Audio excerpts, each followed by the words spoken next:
Assalamualaikum warahmatullahi wabarakatuh. Selamat pagi, selamat berjumpa kembali di channel Mas Ali Tani. Sekarang kita juga masih tetap fokus pada tanaman atau budidaya terong ungu.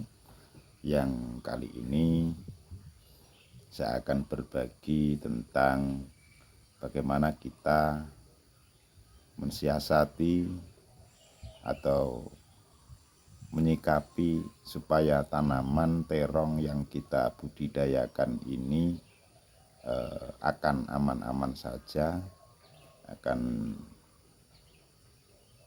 jauh dari jamur. Kemudian tatkala ada jamur ataupun hama-hama pengganggu tanaman kita, lebih mudah cara mengendalikannya. Sahabat tani yang saya hormati, ini adalah tanaman terong kita yang mungkin juga masih jarang sekali kita jumpai, bahwa di dalam satu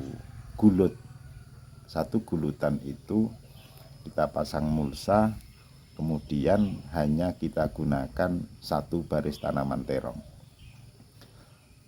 Namun juga perlu kita ketahui bahwa mulsa ini juga mulsa yang ukurannya 80-an ya, 80 cm. Jadi bukan yang 120 itu, bukan. Ini yang 80 cm. Nah, kemudian jarak tanamnya itu karena kita tadi punya tujuan utama untuk bagaimana supaya tanaman ini tetap sehat, dan kemudian tatkala ada kendala pada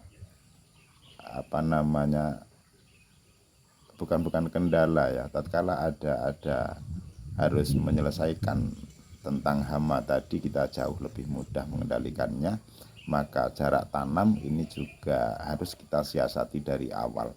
Kenapa? Karena musim yang dihadapi ini adalah musim-musim panas, hingganya kita paham tatkala musim panas, maka perkembangan atau perkembangan hama-hama yang ada pada tanaman itu jauh lebih cepat, jauh lebih tinggi potensinya gitu. Hingganya kita juga harus bisa mensiasati bagaimana tatkala kita nanti menghadapi hal-hal yang sekiranya juga berat gitu. Jadi ini adalah trik atau siasat kita untuk bagaimana supaya kita nanti tidak kewalahan mengatasi hama. Jadi salah satunya ini yaitu jarak tanam kita ya. Jarak tanam ini kita bikin 1,5 meter atau 150 cm kali 100 cm atau 1 meter. Lah, apakah ini tidak rugi? Tidak sama sekali, tidak sama sekali. Bahkan kalau misalnya sahabat-sahabat mau mencoba, silahkan ya, silahkan. Dan ini juga sudah kami buktikan beberapa tempat, juga kawan-kawan yang lain juga mengaplikasikan juga seperti itu. Artinya dengan jarak tanam segitu, kemudian isi tanaman juga sangat terbatas sekali. Bisa dibilang katakanlah hanya 50-70%-nya dari jumlah ukuran yang biasanya atau yang lazim kita gunakan atau sahabat-sahabat gunakan. Namun hasil panennya juga jangan salah, hampir sama tonasenya hampir sama. Dan ini kalau sahabat-sahabat lihat, mungkin tanaman terong ini kurang menyenangkan ya, kurang menyenangkan. Padahal ini memang sebuah kesengajaan, atau ini adalah trik kami untuk bagaimana kita nanti tidak menghadapi hal-hal yang kiranya tatkala kita hadapi itu juga berat urusannya gitu. Artinya apa? Jamur gitu. Jadi ini memang sengaja kita bikin bahwa supaya tanaman ini tidak gemuk gitu. Tidak gemuk, tidak lemu, tidak rimbun kayak gitu. Nah, tujuannya satu, tatkala tanaman kita ini super, artinya super itu dia tidak terlalu gemuk tadi, juga tidak terlalu kurus.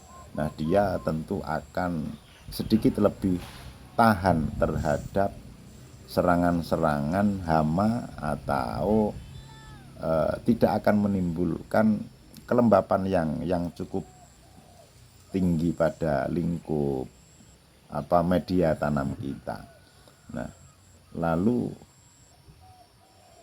karena dia juga tidak terlalu rimbun, maka tatkala kita mengendalikan hama atau apapun yang perlu kita hilangi di situ, itu sangat mudah sekali, karena sekali kita aplikasikan penyemprotan maka dia akan tembus sesuai dengan kemauan kita.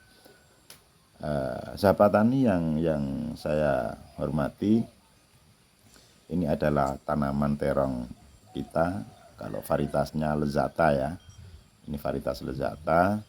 Kemudian ini juga sudah panen beberapa kali, dan kalau menurut saya ini juga sangat menggiurkan, Ini calon bos baru terong kita. Memang kurang menyenangkan mungkin kalau menurut kawan-kawan atau sahabat-sahabat yang biasa nanam selalu digas untuk kimianya ya, terutama di unsur nitrogennya.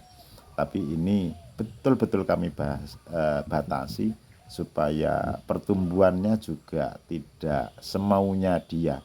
Tapi mohon maaf, seolah-olah ini semua di atas kendali kita yang punya kemauan bahwa tanaman ini harus seperti ini, karena tatkala nanti kita bikin seperti biasanya, ya kita akan kewalahan untuk mengatasi